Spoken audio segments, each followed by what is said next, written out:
All right. Can you guys hear me? Okay, good. I only knew we started because there's a timer in front of me. There's a timer. Hey, welcome to PAX. We're glad to have you back.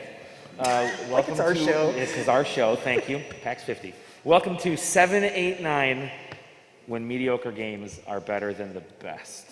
This is all about games that kind of fall in the middle, but still have a place somewhere in your heart. And maybe the critics and the fans don't always love these games, but you do. Our panel is very off the cuff, very low production, as are these games. They tend to be, you can see the as you can see, slides. it's the same slides as last year. So that's how professional we are. All right, well, we're gonna hop in right now with introduction. Yes, this is a PowerPoint because that is how I roll. I'll tell you who we are and why we reuse the same Google slides from last year. I'm Dali Dimovski. I'm the EIC of SideQuesting, and last year I had 10% of the time to play games. Now I'm down to 9% of the time. JJ. I'm JJ. I'm editor at SideQuesting, and apparently I can tell you every single detail about the best 7-rated games from the 1980s, which is 100% true. Yeah. All right, go. But there is 58 minutes. Okay. That is Sarah. Me? Oh, okay. Hi, I'm Sarah. I am a game journalist and consultant and writer type person. I do remember when E3 existed. It's supposed to be coming back this year, but we'll see. Yeah. Taylor. Another editor at SideQuesting. That is true, though. I do wonder every single day when the next Square Enix game will come to Steam. He was asking us, when's Theater Rhythm coming to this? And I'm still Like it's wondering never coming to Steam. and waiting. good luck. Matt. Hello. They call me Matt, but I'm actually Finn because it turns out there's just a lot of white guys named Matt, so I had to differentiate. So I'm with a show called the SDGC, and I just know so much about RPGs. It's kind of my thing. And turns out it's really good for this panel too, even though that's not what I talk about. It's weird. It's weird, yeah. Zach.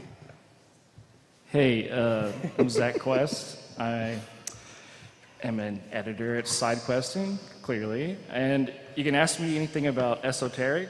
I'll know about it. So just ask me something random. I probably know a bunch of stuff about it. So.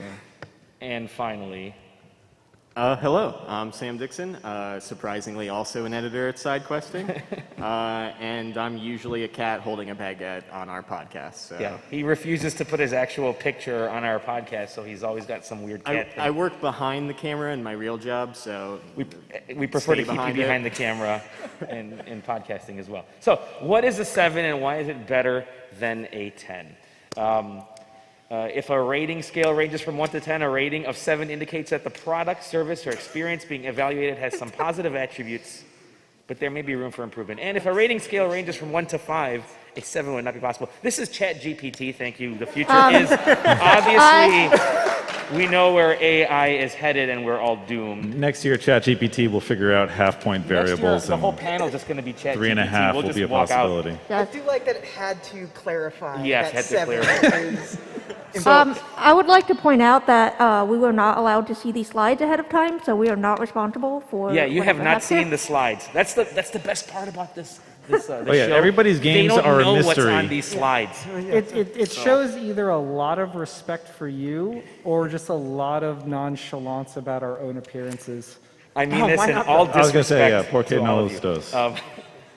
What are some well-known 7s? 7 days in a week, 7 continents on Earth, number of Dragon Balls. I didn't know if that was going to have a Z at the end or not. Does not. Dwarves who harass Snow White, notes on a musical scale, and spots on a ladybug for real. Look it up. I found this out. But then I was That told can't by be Taylor. real. It depends. Not every ladybug. Depends on the ladybug. So you immediately got turned into a lion. That's right. Yeah. So what about games? All right. So we have some quantifiers or qualifiers. I don't know the word difference. But what tells you about games that makes them a 7? Well, emphasis on fun over polish, which I think is probably. I mean, that's pretty much the universal that we've always talked about. It's, Yeah, there's going to be some bugs. Fun, but it's not. Lots of bugs. It's being held together with like bubble gum and rubber bands. So Bubble gum and rubber bands. Yeah, That's good. I haven't seen anything with fun over polish on the show floor. It's been all polished and beautiful. Yeah, everything is course. working great. Yeah, as it is here. It took us like 10 No minutes to set up mishaps. this show. It's not necessarily good, but it was a worthwhile experience. I think, there's definitely some games out there that I know that when I play them, I'm like, yeah, this is not a good game, but I can sit on the couch and watch reruns of Grey's Anatomy or something and play this on Steam Deck, and it kills my time. There's just something about a comfort game. You know? It's a comfort game. I like that. It's comfort food. Yeah, good palate cleansing. Games based on IPs. We see you, Lego Games. Yeah, there's never, up until very recently, the IP space has just been filled with garbage. Or, it's all right. Yeah, it's Very, mostly on the very famously, the PS2 generation. Yeah. Tons of the licensed games that you just don't see anymore. Would those be on the closer to the garbage scale or the it's all right It scale? really depends on how much you love the IP it's based on.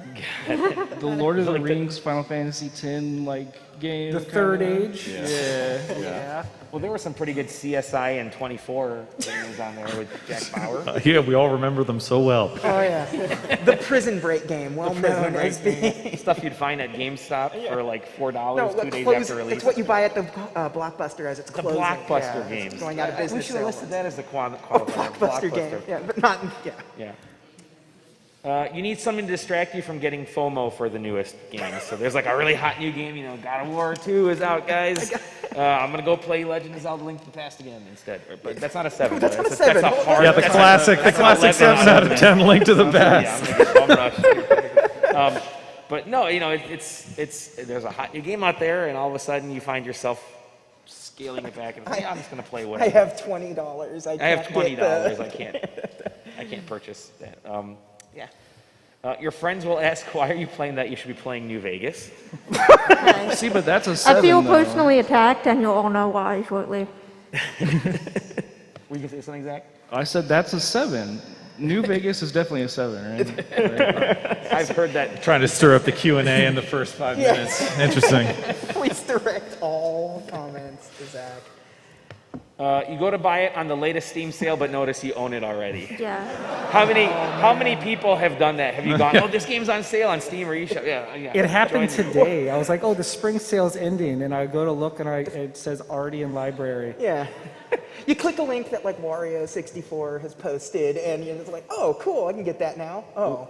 Mario 64 is like, my entire wallet disappears whenever you post anything. I'm totally going to play it someday. It's a one day. One day.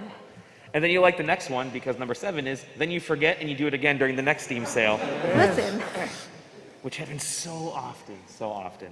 So now we're going to go over our favorite 7s, and then we're going to go through kind of our list. We got there's 7 of us. Oh, that's perfect. 7 of us. Nice.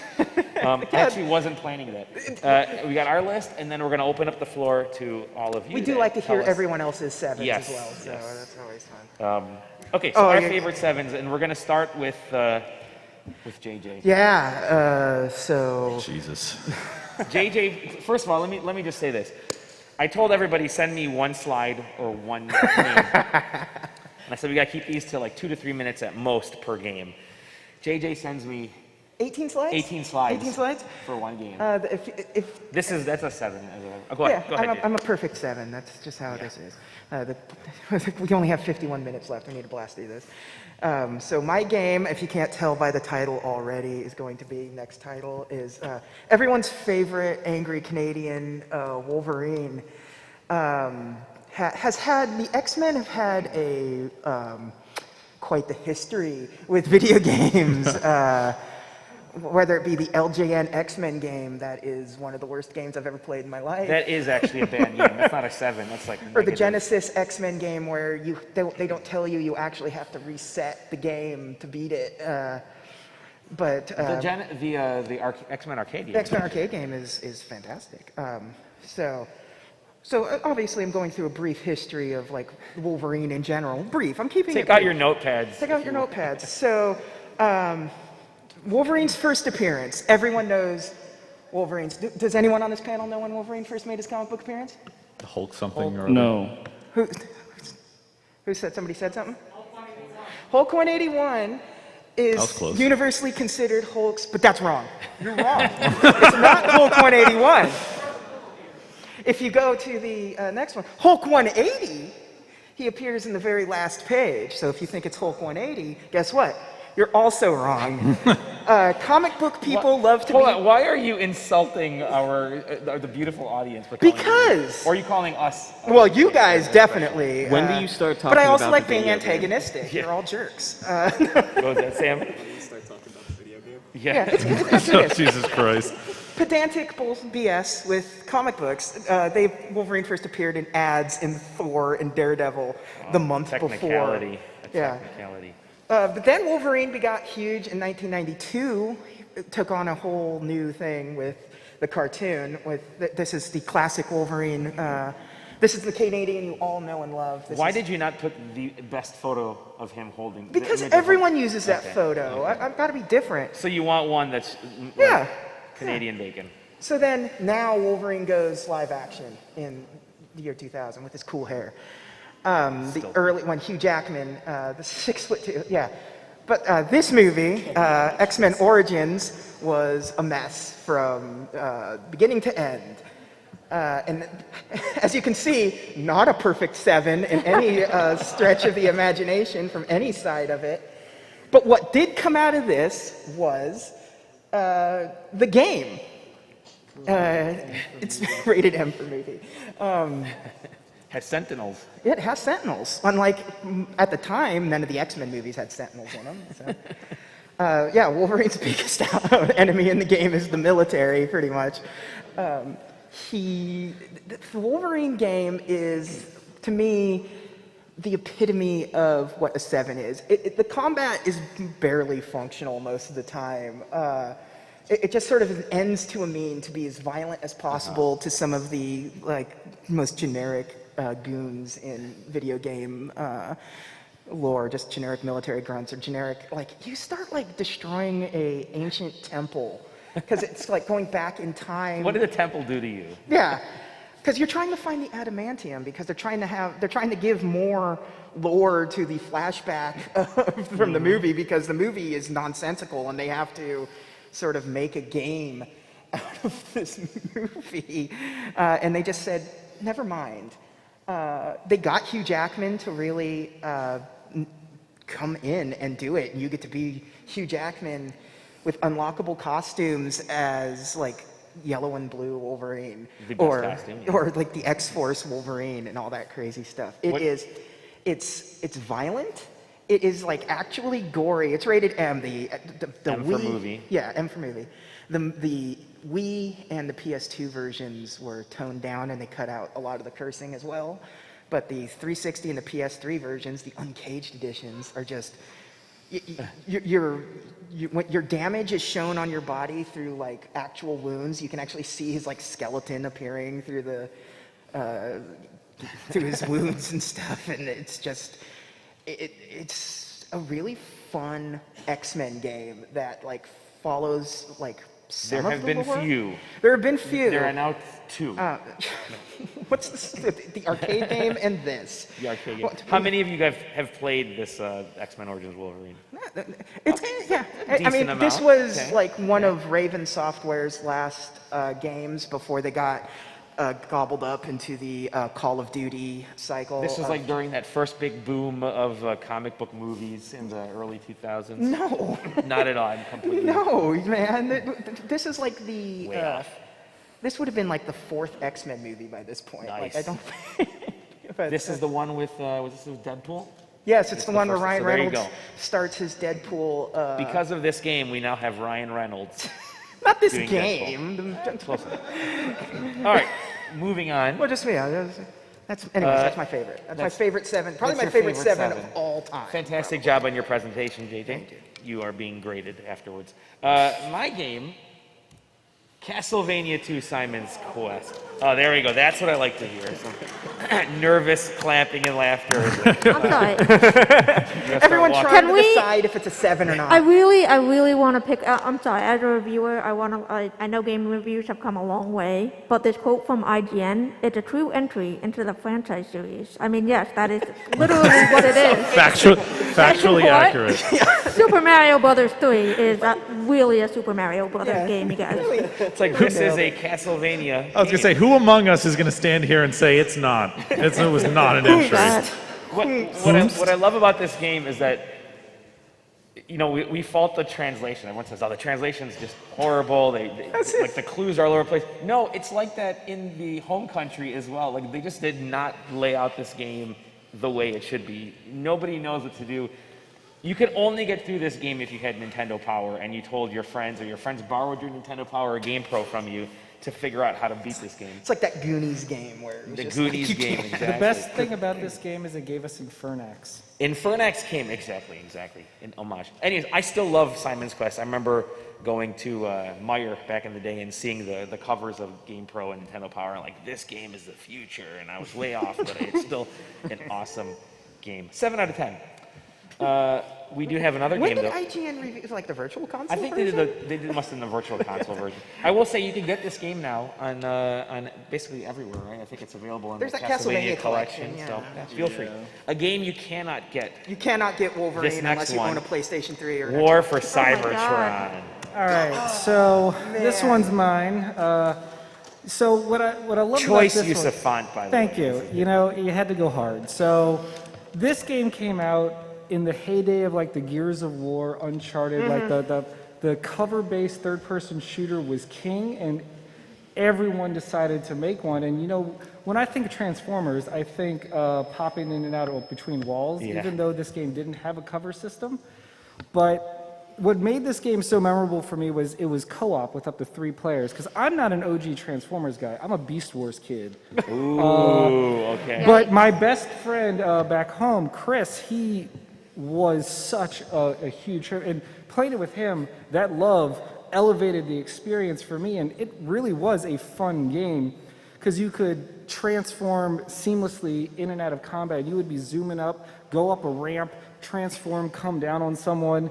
It was a lot of fun, but it was janky in like a good way, which I feel is true for most of these games. And really, its combat was serviceable, which is, you know, it tried to emulate the kings of the genre, but again, your descriptions are beautiful. Janky in a good way. Combat is serviceable. yeah. I mean, look, it says it right here, like the graphics source work. material, it respects it properly, and it did. Like it told a story of it was a prequel story about the war for Cybertron and why they had Prequel to the leave. movies, right? Wasn't it Sure, yeah. I mean, not really. But it was just really well done, and I wish I could say the same for Fall of Cybertron, which was the sequel, which it's like if we do one about 6 out of 10s, but I don't know. I mean, I do have to thank this game for one reason, is that because of this game, they did release a giant Metroplex toy, Yeah, that's which right.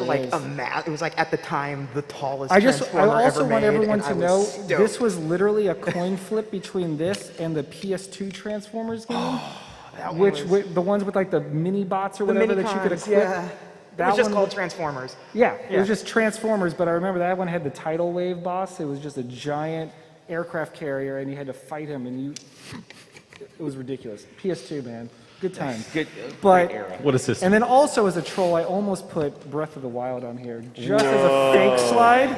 Just as a fake slide, don't hurt me.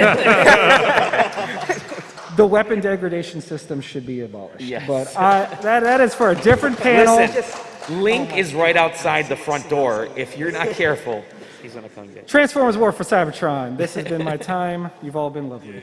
That is the most anyone had ever said about that game in like 20 years. I hope you can survive the next entry. Oh, Sam. Metal Sam. Gear Survive. Sam. This, it got that high. I'll say this 7 is probably the most generous 7 that was given out to this game. Now, before we start, I am also a Metal Gear fan. I was also offended when this game came out. But some of us have brothers that live in California and at 2 a.m. text you, I've made a mistake. And that mistake was buying Metal Gear Survive. That's a safe mistake, because I've heard other mistakes. And in doing so, he also bought me a copy. And let me tell you that this game is actually very good. You still get the stealth that Metal Gear normally brings to you, but then it also gives you like weird third-person action like combat that was clearly added after the first game came out. It also has like an online co-op mode that still is getting weekly events posted to it, including like certain missions that are references to other Metal Gear games, skins that reference Metal Gear games. The single player kind of builds you up for what is the co-op experience, and it's meant to be a 4-player like kind of gear-based, system class-based like online game. Some of it's like tower defense type stuff where you build up. Basically, if you ever played Save the World, Save the World from Fortnite before they abandoned that and went to that. Battle Royale Yeah. thing. I'm sure it's going to be free soon. I'm still waiting. You're still waiting for your... So there's like that tower defense mode where you and your team are just kind of like, making this generator produce elements or something, I don't know, and running around and doing missions. This is the And there's, most like, anyone's talked about Metal Gear Survive. escort mode. Honestly, it's a lot of fun. Now, I wouldn't recommend playing it by yourself. However, you are required to play the single player before you can play the multiplayer, which is a very like 2002 decision. Sarah, I love the quote you chose because it feels like there should be a but, here's something good. Yeah. And it just stops. The Yeah. show is blowing my mind. Like, is it a good game? No. Is it hard to love? Yes. Is it sucky? Yes. 7 out of 10. I don't even know what shonky opening is. Yeah, what? How much of your love of this is because it was bought for you and you didn't spend your own money? Zero, because it's $6 for Right the now. most part on PlayStation. Not Everybody on sale. load up. Also, like, Yeah. No, it does the Konami thing when it's not on sale. This is probably $65 on PSN right now, but every time it goes on sale, it's $6, and has been that way for about the past 2 years. So chances are it might go lower. and look, the Fox engine was a great engine, and this is like one of 2 The game games you runs can great. play with it. So. 60 FPS, 4K, whatever. Highly recommended. Definitely play it co-op. The storyline's anime is all get out. That's all I got. First time anyone's ever said, I recommend playing Metal Gear Survive. Hideo Kojima is rolling in his grave. He's not dead. I'm just kidding. He's not dead. Breaking news. Fallout 76. It's got a 7 in the name. It's got a 7 in the name. I like that. That's funny. 'Cause I actually reviewed this game, but you did not choose a quote for my review. But my review would not score it, so that's probably why. And I was very glad I didn't have to score it. I reviewed this game for Ars Technica at launch. They don't score their reviews. It was a huge weight off my shoulders because it is very hard to love this game, but I do love it. I have played it for over 800 hours. I have issues. Excuse you. Okay. Yes, I'm very accomplished. Thank you. I'm proud of myself. At launch, this game was pretty much a mess. There were no NPCs. It was broken as heck. All the multiplayer things were kind of confusing and weird and forced. And over time, it had been lovingly crafted into a really great 7 out of 10 game. There's probably about 100 hours just of Fallout story content you can play by yourself, which is why I started playing it. I'm not really like a big MMO person. I don't play online a lot, but I love Fallout. And then once you start to get into the community events, you realize that this game secretly had one of the best communities in gaming. I mean, everyone is so kind. You rarely see toxic behavior. You'll see level 1000s and level 20s on teams together, just having a good time. So there is a lot to love about it, but it's still a little broken. It still suffers from a lack of endgame, and and I just I need help. It's kind of amazing because I've seen so many memes come out of this game, especially as it started being shonky, as we found out in that last slide. And I'm going to call way more games shonky after Yeah, this. exactly. Next year. And the memes that kind of came out of it and the community that's built up and continue to grow out of it is actually kind of endearing. And then Bethesda's like, oh, wait, we weirdly have a hit on our hands. Let's continue to support it. And they've I done a do pretty good job. I give Bethesda and the developers a lot of credit for saying, you know what, we tried something at launch, you didn't like it, it didn't work. Let's roll back what we said about no NPCs, bring them back to the world, and that significantly improved the game. So I definitely think it's worth playing if you like Fallout lore. I would say just start playing the story, and maybe you'll get into the community events eventually, and maybe not, but then you'll still get a really cool Fallout story. It's not like it's any less broken than most Fallout games. True. Anyway. That's exactly right. Yeah. It wouldn't be a Fallout game if you didn't get stuck in the doorway of some Nier. Oh my The gosh. fishing game. This game is really good, right? Like, it's one of those games that you talk about and you're like, yeah, like, it has an amazing story, but it sucks to play. Like, even in the remake, it's not really fun to play. Like, the combat is so, like, trudging, I guess is a good word to put it. Shonky, maybe. But yeah, I don't know, like, we think about Nier, and we're like, Nier's amazing. Like, we think about 2B, 9S, all these amazing characters, but then we also kind of forget about these, like, weird origins where, like, Square Enix gave Yoko Taro, like, $10 and said, make a game, you know? And he made a hell of a game, man. I think it could be one of the best games of all time, even though it's a 7. I'm just gonna go ahead and say that. I'm a big, I think you guys could tell I'm a big fan of this game.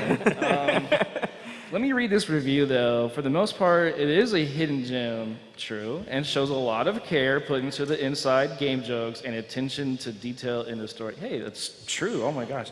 But yeah, also, we have a question. Question from the what's class. up? Quick question, Zach. Would you say this game is near and dear to your heart? It's near and dear, yeah.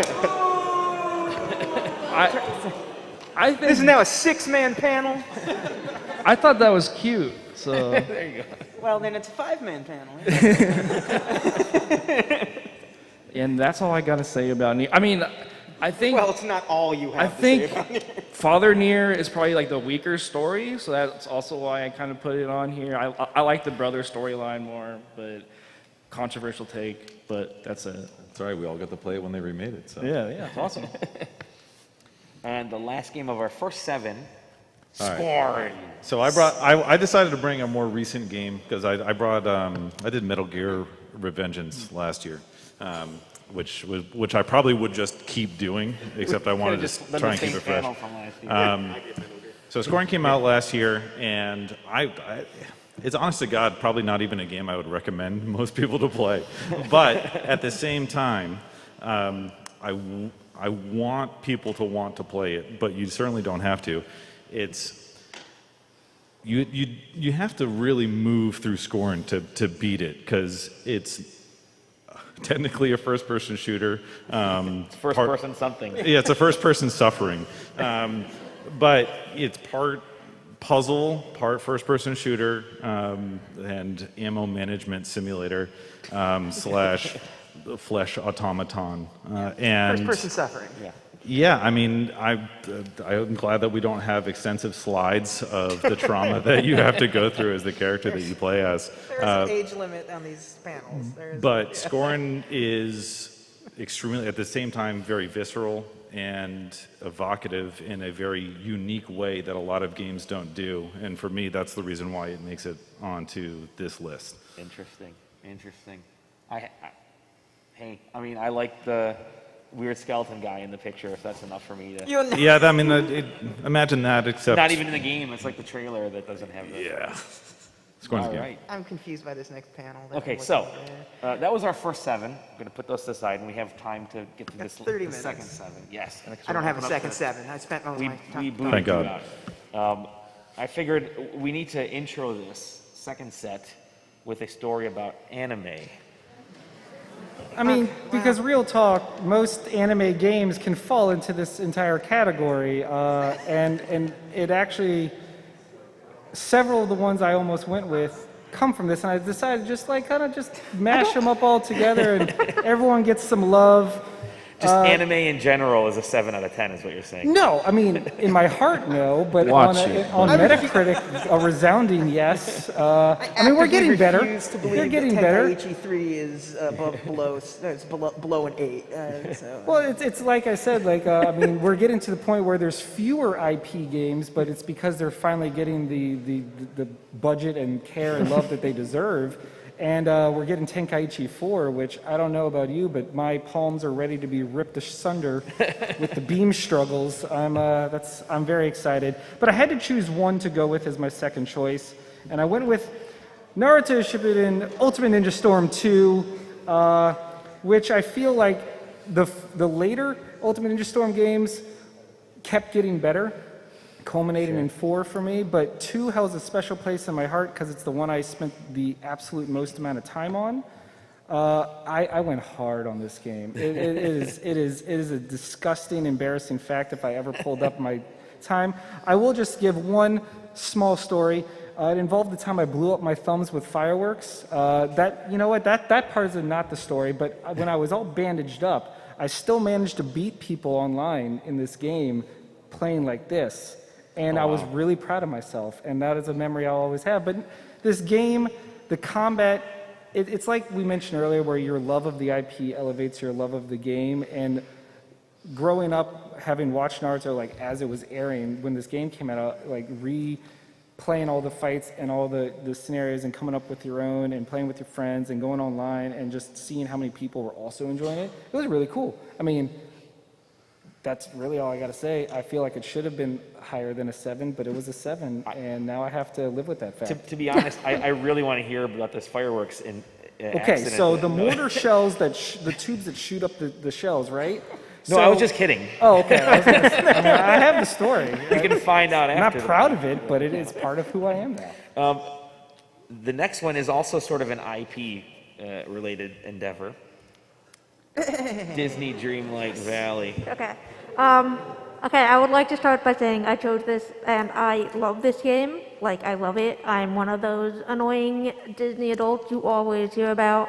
I live 30 minutes from Disneyland. I go there like once a month. I went to Disney World 3 times last year.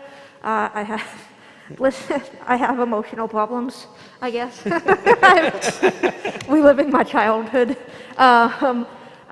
So this is a bit of a weird one because it's technically in early access, but you can pay money for it. And in my book, if you can pay for something, it is open to criticism just like any other game. I also don't love the early access format for a company like Disney. It's one thing if you're a small developer, you're self-funding, and you're just trying to raise enough money to get to the finish line by, releasing parts of the game early and taking community feedback to make it that much stronger. But like, you're Disney, you don't really need the slow content drip model, and that is really what the problem is, that the content releases have been very few and far between. This originally launched in September of last year, I believe. It's great until you run out of things to do, and then every few months they might release 1 or 2 new characters or a couple of new storylines. And then it's great again, and you finish that, and then you run out of stuff to do again. Now, on its own, there's like a nice, farm life sim. You can decorate the town, you can decorate your house, you can design clothes and change your outfits and stuff. And that does sustain me because I find that kind of gameplay very soothing and calming. But you can only do that so much before you have grown so many pumpkins that you have 2 million gold in the bank and nothing to spend it on. So, while I think this is a really lovely game, and I think it has the potential to be higher than a 7 eventually, my big worry is that it is going to miss the moment, or has already missed the moment. Because when it first came out, I felt like everyone in my feed was talking about it, and now I don't hear it about it as much, and I think I'm the only one of my friends who's still playing it. So. It's... Huh? Okay, well, there we go. It's interesting, when you mentioned it's in, there's early access elements to this, and I tend to think a lot of early access games tend to fall into that 7 category because they're still being developed, and It's also doing the reverse thing where It's it's doing like the you- reverse, You yeah. pay money for it now and it's going to be free, like, eventually. yeah, it's true. Like, Ghostwire Tokyo. So if anybody played Ghostwire Tokyo, you know that a 7 is ludicrous for this game. It's basically just an open world where you get to run around Tokyo, get to learn about the city, and has a great like kind of buddy cop storyline. And it's a buddy cop thing where it doesn't do the thing where it's like, oh, we're fighting for some reason and I'm gonna leave you. And it's like, no, they like start kind of at odds and then become friends throughout the entire game, which is not usually what happens with these I'm going to take over your body stories. So, so that's nice. Also, it's coming out on Games Pass here real soon. So if you haven't had an opportunity to play it, highly recommend it. Also has a bunch of story quests that are all self-contained. It's not something where it's like, oh, start your story quest here and then bounce like 15 places over the map just to complete one side quest. It's, here is a side quest, go into this room or go into this alleyway, complete the side quest, and then you can get back to whatever you were doing. And it has enough abilities and stuff that it pushes you to go do those side quests to kind of unlock more powers and stuff. Sony made a huge deal about this game when it was launching, back in last year, in March or April, whenever it launched. Ghostwire Tokyo. Yeah, I feel like it got like kind of under the radar just because like everybody assumes like, oh, it's an open world like kind of like driven thing. Oh, I'm going to meet NPCs, and now you're going to fight enemies and you're going to talk to yourself the whole game. That's pretty much it. That's what I do anyways. yeah, that's what most video games are. Just what most talking to video the NPCs and getting... This next game, Zach submitted this one, and this may be the most 7 game of all It's also time. controversially It's also 7 because controversial. it averages into... Deadly a 7. Premonition. It's actually a 10. Like, I didn't know we had That's a 10s good on one. the The panel. It was a original. 10 The and a original 1. 7 of 10. No, this is the original 10 out of 10. This game just represents what video games are to me, which is just like a guy making what he wants to make, you know? It's like, let's make a game that sucks to play. The story is like kind of there. I don't know. Game that sucks to play. Like, it's like, I like Twin Peaks. Let's make Twin Peaks, but not Twin Peaks. It's like the complete like id of this man just like consolidated into like one thing, and I just love that. And I also love that you can't play it on PC. Like the PC port is like broken. You need to download like an alternate like media player to play the cutscenes whenever they come on for the game. Like it's crazy. It makes sense for this game. And even like when you play the second game, it's not as good because he has money. It's like, oh, he got money, now this game The sucks. bane of all developers, money. It's, I mean, yeah. Why Birdemic 2 is garbage compared to Birdemic 1. Once they're in on the joke as well, it becomes a problem. There isn't really a joke with Deadly Premonition with me. He's just like all his games are like that, except like the Missing, the one he had with the girls, like Yeah. that one's cool. But all his games are just these like weird like ramblings. Like it feels like he opens up his notebook, writes something down, and then like he's like, I'm gonna make a game. Okay, open up my notebook. Oh, yeah, I was talking about like coffee today. I'm Only like, remembers half of it and Yeah, just he's still like, makes the "I game don't out of it anyway. And it's just amazing. Everyone should play it. Buy it on the Switch. There you go. It's funny because Deadly Premonition was the first one. Then they had Deadly Premonition, the director's cut. Then Deadly Premonition 2 came out on the Switch, and the first one they re-released it as Origins, Yeah. which is like just call it Deadly Premonition. Yeah, it's the second one. It's Origins for whatever reason. Yeah, whatever. I don't know. And I didn't play it, so. I do like that they have the IGN quote Yes. on the director's cut. Dragon Quest S words. S It words. is- I'm a huge Dragon How many Quest. how many S words were in the game? There were a lot of S words. Okay. Slime. That was the only That's a S good word. one. I really enjoyed this game. It was not a good game. I know. It's not a good game. You're just waggling the entire time. You're just like, I remember in my living room just flailing my arms, breaking Wii game with televisions. horrible waggle controls? I don't And it was believe it. incredibly repetitive. Like, it's kind of set in this kingdom, like this island. There's so many details in this thing that are just all off the wall.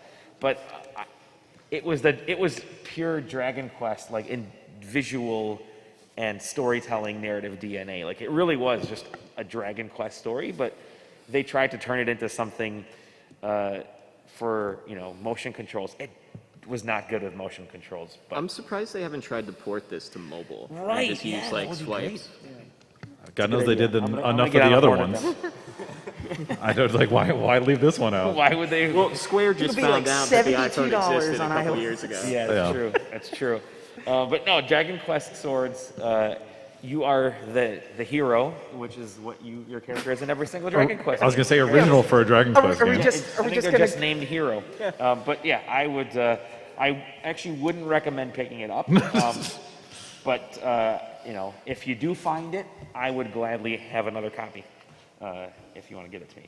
Soul Hackers 2. All right, I brought this one. I'm keeping the recent games trend going. Soul Hackers 2 is RPG, JRPG junk food. It's especially if you've played Shin Megami Tensei, Persona, or Soul Hackers 1, you know exactly what the game is. There's no curveballs, but it's solid. I mean, it's fun to play.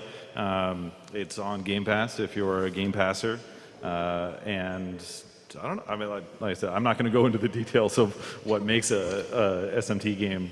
You pitched it to me as like, I like Tokyo Mirage sessions and Yeah. Persona, and you were like, oh, then you should be fine with Soul Hackers, because the mainline Shin Megami Tensei games, no thank you. Too much. Yeah, so like, yeah, there's in the SMT games proper, there's like this negotiation tactic where you have to like, you've whittled them down, and then you're like, all right, what do you want? You want my HP? You have to complete dialogue choices. In this one, they're literally just on the playing field, and they're like, yo, give me all your HP, and then I'll join you. And you're like, okay. Just let And then me they hit do. stuff and learn how everybody's friends together. Yeah, and then yeah, your party is like your party. You just keep going, and you're like, oh, okay, I just go here next. Go here next.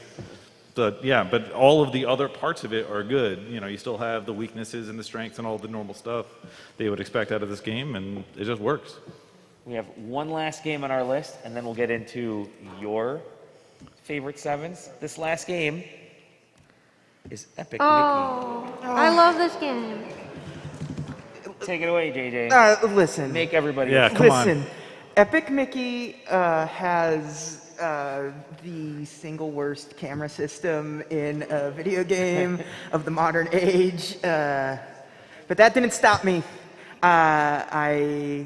Few things do. Few things do, especially when it's Disney related. I am. If 18 slides didn't stop you, Yeah. Epic Mickey wasn't going to stop you. Yeah, I wasn't prepared to talk about Epic Mickey. No, I'm kidding.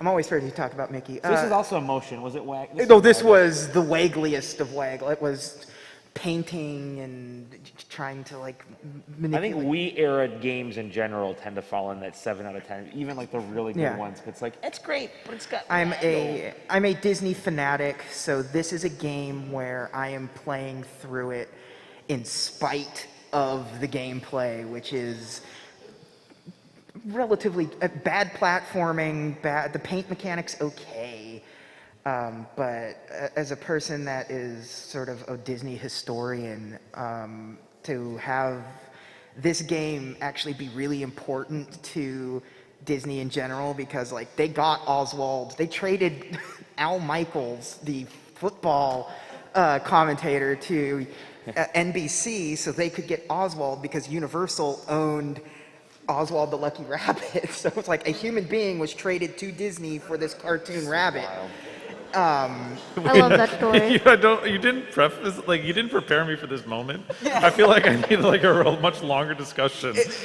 It's man, this is the mid 2000s Disney, where everything was like, we're gonna buy Marvel, we're gonna buy Star Wars, we're gonna trade a human for a cartoon, whatever, man.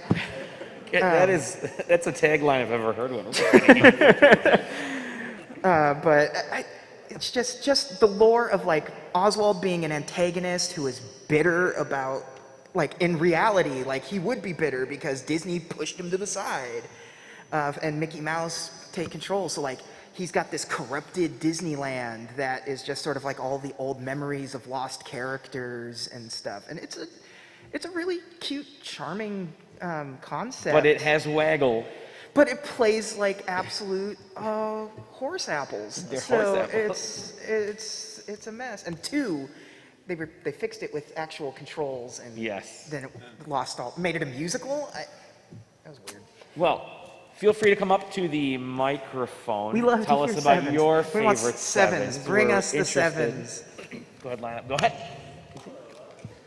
Oh, is the mic on? The microphone is not on. We just kind of sprung that on Just the yell it cruise. out. Let me.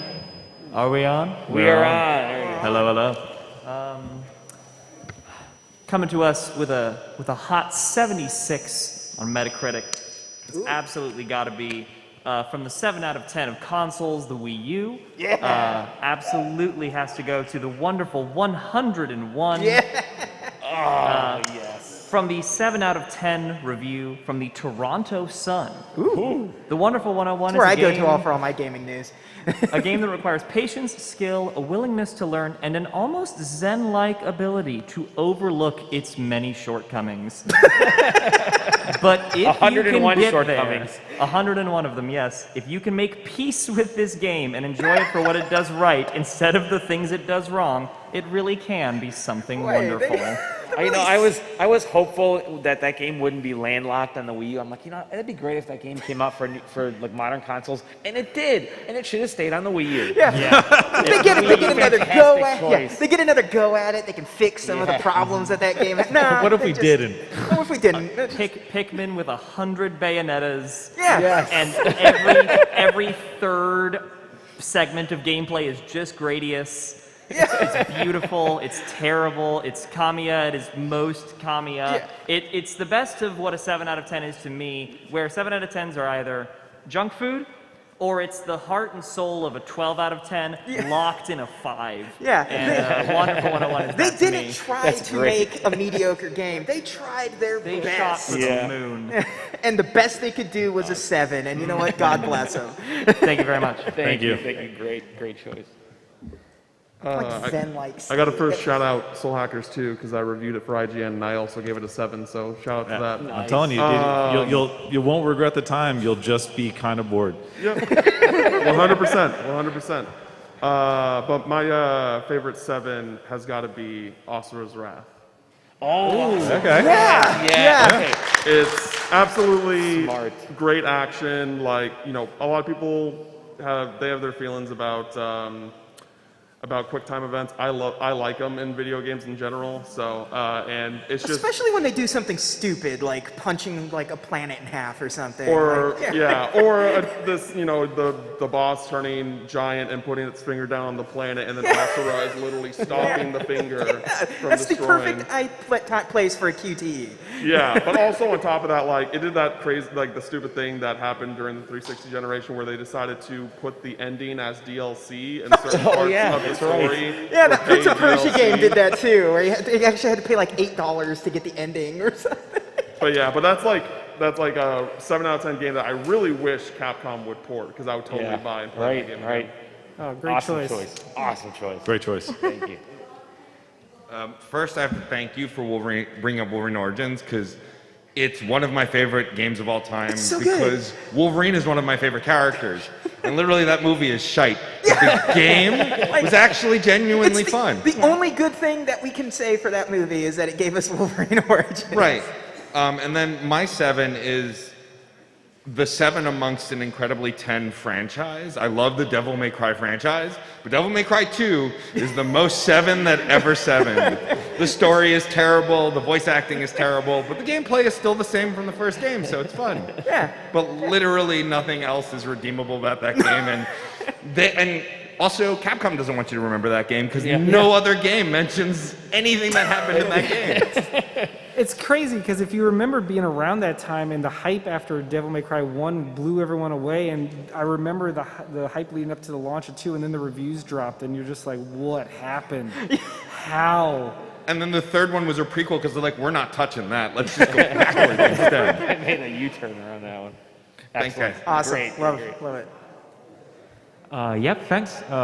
First of all, sorry, English, not my That's- first language, so sorry if I fumble a bit with my words. I have a little observation for the gentleman to the right, because actually I went up to say that my favorite 7 would be Drakengard. And I wouldn't even say it's a 7, it's more like a 5 or even below, because It's just a that game bad. you press one button for 10 hours. Exactly. And what makes the game so much, I mean, what makes it work is that if it was fun to play, the message would be lost. Yeah. So that makes it good. So as a replacement, because you already went into near territory, I would say my second favorite 7 would be Spec Ops: The Line. That's a good choice, yeah. That was on one of my last year's choices on panel, right? last year's What's that? panel. That was last year's panel. It follows that same concept where It's, yes. if the gameplay was any better, the message. If it was fun, the subversion wouldn't work. Yeah, the PTSD message would have been completely lost throughout that game. It's like I could go on and on about Spec Ops: The Line again if we needed to, but we've got 10 minutes, so I can't.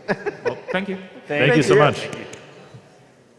So my submission for one of the best 7s is a little title for the N64, developed by Treasure and published by Enix, is Mischief Makers. Okay. Absolutely love this game. It's a lesser-known 2D platformer from the N64 days. It didn't try and be like 3D or anything, even though it's based on models. But if you've heard Shake Shake, in regards to N64, it's from that. Yeah, that was my text tone for a while. Yeah, you're this battle cyborg, like, maid girl who picks up people and just throws them, and you're at this planet where people are made out of faces and their houses are made out of faces, and it's just wacky, and it was just one of my favorite platforms. It was somebody still 64. making a Super Nintendo game on the Nintendo 64, Exactly. and it's so good. But yeah, play Mischief Makers. Excellent. Thank you. It's like $300 Hey, N64 game now. my favorite 7 out of 10 game, Star Wars: The Force Unleashed. Yeah, that's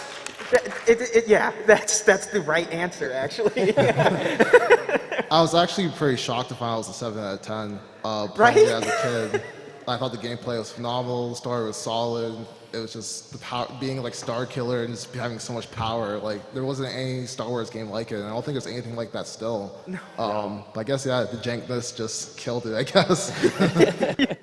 I'm tempted to pick. I never played the original, and I'm tempted to pick it back up because I play the majority of my gaming recently has been on the Switch. Do not get the Switch version. Do not get the Switch version, which is based on the Wii. It's the Wii version on the Switch. There we go. But it's awesome the Sith edition is like $4 on Steam all the time. That's true. Maybe I'll do that. Yeah, but then I wouldn't be able to get the physical from Limited Run. The physical from Limited Listen, Run. just because I bought the physical edition of the game I just told you not to buy, doesn't mean. Awesome choice. Awesome choice. I can't. Yeah, I love Force Unleashed, man. Oh man. By far my favorite 7 is probably Pokemon Coliseum for GameCube. Oh, yeah! It was disrespectfully given a 73 on Metacritic, and I don't know why. It is by far the most incredible Pokemon game. You start out in a Michael Bay scene as you exploded one of your enemies' bases that you just left because you're not exactly a good guy, but maybe you are now. And you get a level 25 Empoleon and Espeon just off the bat for free. Oh, so I'm so hopeful they bring it to the NSO. It's supposed to come to the NSO, isn't it? Coliseum? Stadium. No, Stadium. No, Coliseum's a GameCube game, and it's like if you wanted a new copy of it, it's like. That's right. No, but I mean, I'm hopeful that they bring it back and bring the GameCube games back because there were some just real bangers on the GameCube when it came to. It's like Gale of. What is that? The Gale of whatever. Gale of Darkness. Yeah, it's like, oh, you want to buy that game? It's like $400. Right. That one was given a worse score. It was like 6.8 online or something. Just below the 7. Just below, cut off is sorry. Terrible. Great choice. Thank you. All right, my 7 out of 10 submission would be AI: The Somnium Files. Okay. Yeah. I don't know how many people have actually played this game, but the game sets up some logic and then immediately breaks it like a quarter of the way into the game. And the cutscenes have to be seen to be believed. Like, you talk about Deadly Premonition, this is on another level, like completely out there. And the story asks for a lot of suspension of disbelief, but still pretty fun, I have to say. That's why I put it in the category 7 out of 10. Also, the Breath of the Wild breaking weapons thing sounds like a skill issue. Ooh. You're not wrong. I got one from level 5 in Brownie Brown. Ooh. At 73 Metascore with an 8.4 user score, it's Fantasy Life for the 3DS. Yes. Yeah. I was gonna say when you said level 5, there's a few options. Yeah. Fantasy Life's amazing. Yeah, it's the review listing on it is a world where you live the life you have always wanted to lead. Fantasy Life is an original RPG for the Nintendo 3DS from level 5, featuring music by Nobuo Uematsu and image illustration by Yoshitaka Amano. Set in a beautiful and vast open world, players create their own avatars and take a vocation of their choosing, living out their lives as they see fit. You can set out on an adventure to save the world or spend your days in leisurely pursuits such as cooking or fishing. Find the meaning of your new life and the limitless possibilities that reside in Fantasy Life on the Nintendo 3DS. And that is a 73. Also factually accurate. Yeah. Well, and you got a new one coming out too, right? That's how the internet wants reviews written. They don't want any of your opinions. They just want you to give a bullet list of what the game is about. That review sounds like ChatGPT wrote it, to be honest. Thank you. Yeah, Great but it's like all positive. 7. Yeah. 7. I give him. And now I is a thing. My personal recommendation for a 7 out of 10 is another level 5 game called Yokai Watch. One, two, or Yokai three. Watch had so much going for it. Yeah. And then it just stopped. Like, Nintendo tried to put so much into it in the West. They wanted to make it for the next Pokemon. Yeah. But then, the West just didn't care, and it's still ongoing in Japan. It's still got that anime. Are you thinking about the first one, or the second, or the third? The first one in specific had a lot of shortcomings that I feel like really bring down the game experience as a whole. And the comedy and story writing is honestly on point for it, and the combat is okay, I guess. That's what makes it a 7. Yeah. But everything else about the game is just amazing. I love the Yokai Watch series, and that's pretty much it. You know what's interesting is another good choice. I found that game just recently at Five Below. You know those like the $5 stores? They have stacks of Yokai Watch for 3DS just sitting at Five Below. So that hurts my heart. $5. So my personal pick for a 7 is a bit of a lesser known one, Nom Nom Galaxy by Pixel Junk. Oh, yeah. Okay. Heard of it. I haven't played it, but I've heard it. For those who don't know, it's essentially just a soup-making simulator. You're plopped onto some alien planet, and you need to use the plants and animals around you to just make a bunch of different soup and take down the leading soup company.